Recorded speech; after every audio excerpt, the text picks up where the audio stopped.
Pimp My Ride Street Racing would be a follow-up to the original game that was also seen on the PlayStation way back a few years prior in the mid-2000s, and this game would see a release in 2009 towards the later end of the PlayStation's lifespan, and the game would also get a subsequent release on the Nintendo DS. But instead of the attributes seen in the previous game that focused more on car customization and more kind of like visual aesthetics by promoting and kind of like showing your car off, this game would take a different approach and play more like a general racing game that focused primarily on street racing. So you'd be given access to a variety of different customised and pimped out cars, and the goal is to race around different city environments located in different cities around the world, and the goal is to race and win the competitions, to earn money, to again upgrade your cars with various different types of upgrades and equipment, and to win the overall tournaments in general. Now, with regards to the gameplay style and the visuals, even though it has a branded name attached to it, it does definitely feel more like a low budget or a low quality style entry. While it does present some good features and it does have some good play styles, it can be quite tough to master, requiring multiple tries to win races, because you'll find that sometimes the handling physics can be a bit off-putting and wouldn't be as well polished or well refined compared to many other racers seen on the PlayStation 2 around that time. So you find that sometimes if you make a mistake, it's pretty much game over, because the computer AI can be quite aggressive in this game. The only advantage that you really have at your disposal is the fact is that on a lot of the tracks that you race on, you do have access to a variety of different shortcuts that you can take, and truthfully you will have to make best use of them at all times whenever you can, because if you don't, there's a very good chance you won't win the race and you'll just spend the entirety of the event trying to play catch up, and 9 times out of 10 you won't win. It's a very difficult game to master. While it does have some nice features, it just doesn't have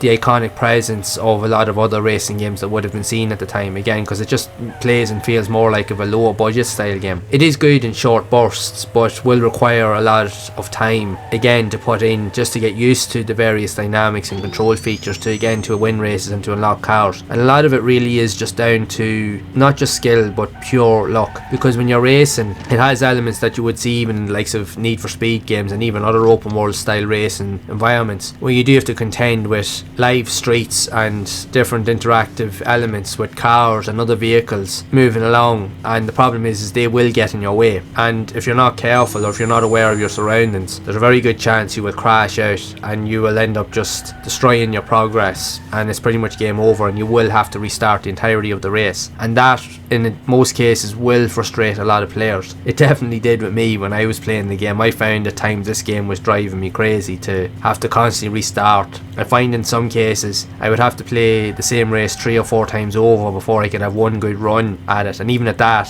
you'd be lucky to win the race, and it really just depends on the tracks, and it's just down to luck that you don't crash into anything, because it's one of those games that if you've played any even Need for Speed games, like the more open world elements, anything that can go wrong will go wrong, let's just put it that way. And see, the handling dynamics and physics in this game are quite twitchy and very kind of unrefined, so you'll find at different times you could be leading the race outright and you'll be just cruising along, and all of a sudden the car will glitch out or you'll spin out for no apparent reason, and that's it.